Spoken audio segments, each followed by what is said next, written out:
Welcome to Mindless Entertainment. I'm your host, Jesse Milestone, and today we are going to get into some uncharted territory. Yes, that's right, I am going to do a computer game review. Apologies in advance for my voice. As you may or may not have known from a previous video, I started losing it on Thursday night at a concert, and then I went and refereed fencing all weekend. That's another thing that involves using a lot of voice, and my voice that was like, I thought it was going to come back, was like, nope, see ya.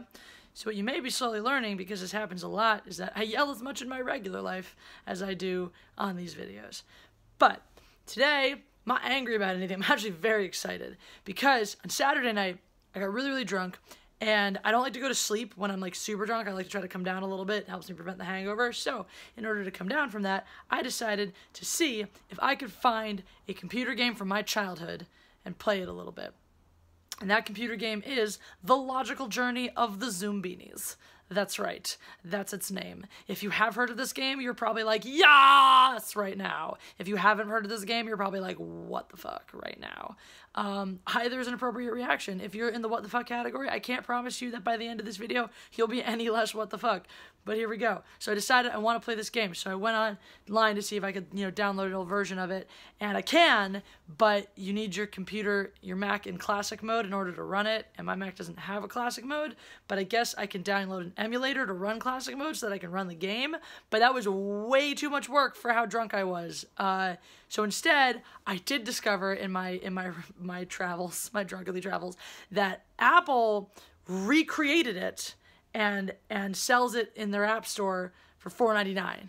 Now, I usually spend this many dollars ever on apps, pretty much, but Drunk Jesse was like, this is amazing, and bought it, and passed out while waiting for it to download.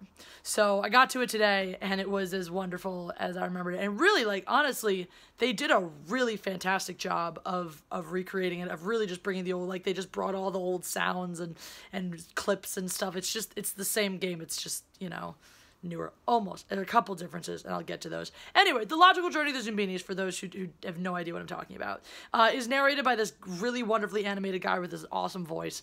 And in the opening, it tells you this is the backstory, right? The Zoombinis live on Zoombini Isle, and they're a peaceful little bunch of dudes who, as it tells you, they don't care about each other's differences, because they all look a little different. It's a thing. We'll get to that. They don't care about each other's differences. They're peace-loving. They're harmonious. They make small, useful things that they trade throughout the world for lots and lots of money. So, like, they're basically hippies, I guess. I don't know. But we understand these are peace-loving, wholesome creatures, and then the bloats show up, and you can tell immediately, because we only see them in silhouette, that the bloats are not good guys. And they're like, we are going to make you even richer. And the Zoombinis were like, that seems fine, because they're very trusting. And then the bloats were like, psych, we're actually going to turn you into slaves and steal your money. And they were like, this isn't cool. So they dug a tunnel, and they're trying to escape. And now you are their guide, leading them through these strange lands to get to the, promised land that is there for them. So this is like, this game is an allegory for so many things. One of those things is apparently the Exodus from Egypt, now that I'm thinking about it. So you get these little Zoombinis. They're basically like a little blue egg, and they have eyes, and there's 5 different kinds of eyes they can have, and there's hair, and there's 5 different kinds of hair they can have, and there's noses, and there's 5 different colors of noses they can have, and then there's feet, but like only 1/5 of them have feet. The other ones have either rollerblades, bicycles, a little propeller, or a spring. So you end up with 16 at a time that you take over. It's all the boat holds, I guess, and you've come over to these strange lands. And then it's this is a children's game, by the way. This is like a puzzle-based children's game for like children. Like you go through and play the first few levels, you're gonna be like, this is stupid. But then it gets harder, and it actually does get kind of challenging. I think I haven't played through till it's hard yet, so it may have only been challenging to like 10-year-old Jesse. But anyway, so you play through a series of, there's 9 different, well, there's actually 12 different levels, and each one is like a game, and you have to figure out how to beat it in order to get all the Zoombinis across. And some of them, like one of the best ones is Arno the pizza troll. You have to make him a pizza, and he's this little like stump troll guy who's just really angry and can't make his own fucking pizza, apparently, even though he has a pizza making machine where all you have to do is push buttons and it makes pizza. And he's just sitting there starving to death waiting for people to come by so he can, make him pizza, I guess. And you have to figure out which toppings he wants and all that, But a lot of the other ones are like, you have to sort the Zoombinis based on certain attributes. Like one of them, you want to make link all of these blocks together, and the ones next to each other have to have a certain thing in common. You have to sort them and order them based on what they have in common. And sometimes you have to figure out, like that's part of it, you have to figure out how each level wants you to sort them and stuff. So the other thing about this game is that it's clearly a message about xenophobia, because the whole point is that even though, like, the game is asking you to segregate them too. That's my favorite part. The game is all like, they don't care that they look different, but everyone else does.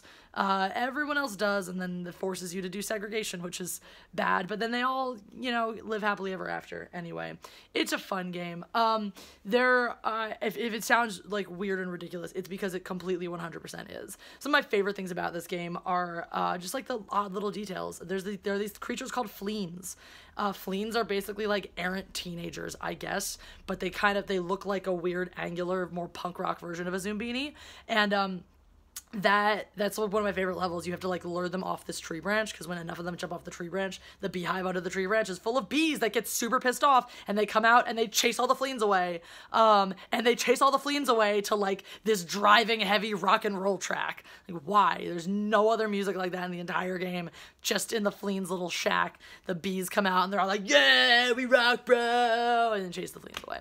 But, like, everyone knows about fleens too, because the little sound clip you get when you come up to Arno the Pizza Troll is he's like, fleens? You're not fleens. But even the Zoombinis know about them, because they get to the tree in the next level and they're like, fleen, fleen, fleen, fleen, fleen, fleen. So everyone just knows about fleens. I guess that's a thing. I think it's kind of a funny word. And you go to these campsites, so every, like, 3 levels you get to a campsite and you get to hang out at that campsite if you want to, and so it's cool. There's all these cute little things that you can click on stuff at the campsite, and, like, the mushrooms will change color. If you click on the fire, it starts a fire and the soup starts bubbling and stuff like that. There are a couple things that those were the biggest changes from one game to the other. Let me tell you, with these campsites, most of it exactly the same. You click on, like, one stair and it's a barking dog, and then there's a doorbell and it's a this, and, like, perfect down to these little things. I think I tried to click on the mountains at one. Usually you had a guy that got electrocuted. You just heard a guy get struck by lightning and go like, ooh, ah, ah, like he just got killed by lightning in this children's game, and it was great. But they didn't have that. That I found. I have to go back and check again. I could be wrong about that one. There's a tree at one point that when you click on it, like, a bat flies out of it, and it's like, wow. But but previously you could click on it again and his head would belch up a bunch of, like, leaves and acorns, and then he would get all, like, embarrassed and chuckle and put them back in. And that's not there anymore. And I feel like it's a really important piece of the game that is now missing, and I'm kind of sad about that.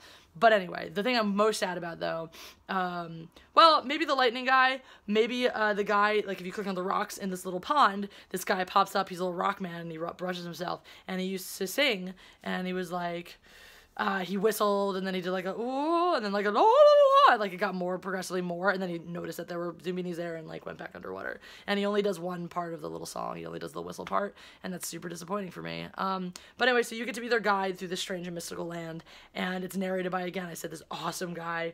And he says all these amazing things. One of the best ones is, after some levels, he'll go, hip hip Zoombini! Hip hip Zoombini! And it's excellent. It would be the greatest thing ever, except he says something else later that's even better. Then you get to one of the campsites, the second one, and he's like, what's this? Like, another relaxing campsite. And then he's like, the Zoombinis will need their rest. The darkest, most dangerous part of the journey is yet to come. Ha ha ha ha. Just gives this great evil laugh. And it's amazing. You should look up all these sound bites, by the way. You should just go and buy this game, or, like, download it. I don't care what you do. I'm not plugging for Apple or anything. Just play this game. It's incredible. The best thing that happens in this entire game is they get to the end, and there's a sign that says Zoombiniville that way, because I guess it was just waiting for them. And he's like, could this be it? The place they were looking for? A place of hope and prosperity? Zoombinis! Like, he does it with that level of loudness and that level of enthusiasm, and it's nothing in life is better than that moment. Nothing at all. The other great thing that I thought about with the Zoombinis, so sometimes you're not going to get all of them through. Sometimes that happens, and if they get left behind in the first leg, they go back to Zoombini Isle. If they get out in the second line, they go back to the campsite. In the third leg, they go back to the second campsite. And it's like, at least when you're a child, it's kind of traumatic, especially, that's the worst part, is there are some games where you'll realize you made a mistake right after you did it, but it's too late to take it back, so you have to, like, watch your Zoombini get, like, thrown off a cliff. They're allergic cliffs, they sneeze. It's funny.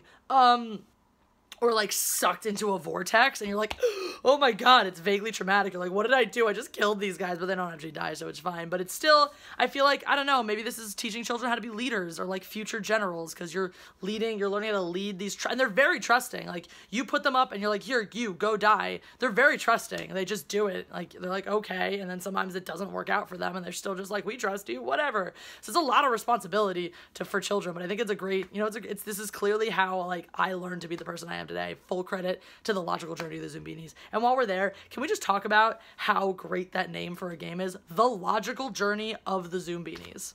That's it. It's just the best name. Anyway, that's Zoombinis. That's Zoombinis. Go check that shit out. Let me know if you were a fellow Zoombini player as a child. Talk to me about that shit. I want to hear from you. That's awesome. New videos every Monday, Wednesday, and Friday, almost reliably. So come check me out again.